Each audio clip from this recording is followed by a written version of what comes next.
Winni wa Mami bamukubye empi ku Green Hill Academy. Aba Green Hill Academy tetujja basonyiwa. Mukuba mutya Winni wa Mami? Okitegere kikazi ngekyo omukuba mutya? Lwaki really? Lwaki mumukuba?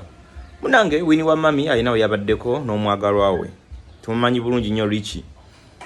Abagenda Green Hill Academy wabaddeyo pattern so on nga omanyi omuntu otuuka oyingira awantu oli TikTok w'amaanyi oyine bino oli Winni wa Mami abaana basanyuka can take some videos Winni wa Mami love you so much and so on. Asikaliwo ku mulyango omukazi gye yavudde oba kiki ekyabadde waawo kyesaategedde bulungi nnyo nga tandika kuba mwana muwala mpi matu pya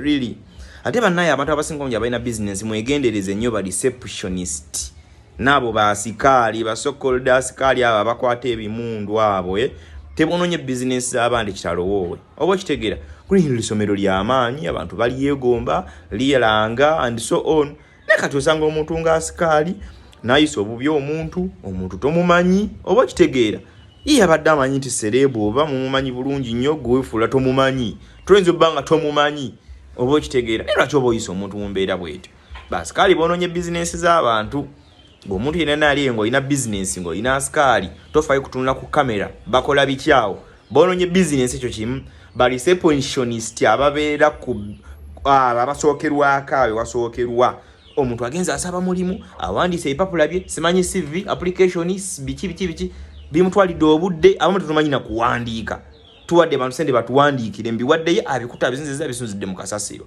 mbane mwegendereze nnyo abantu ababeera awe wasookerwa awe bonoonyo babatattanya amanya gaba kampani agasinga obungi basikali ba receptionist balina engezi joli business abajjajjaabwe wama sorry Winni wa Mami sorry atokuba otyo omuwala afaanaganako ngaawo una akaaba bulungi akaba we recordinga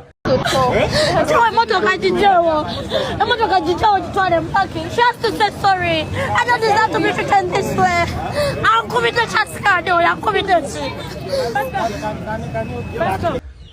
Sorry Winni wa Mami naye you should come out and apologize for this big TikTok. Mwana omwala ngoyo omukuba otya say sorry at least. Kibi nnyo.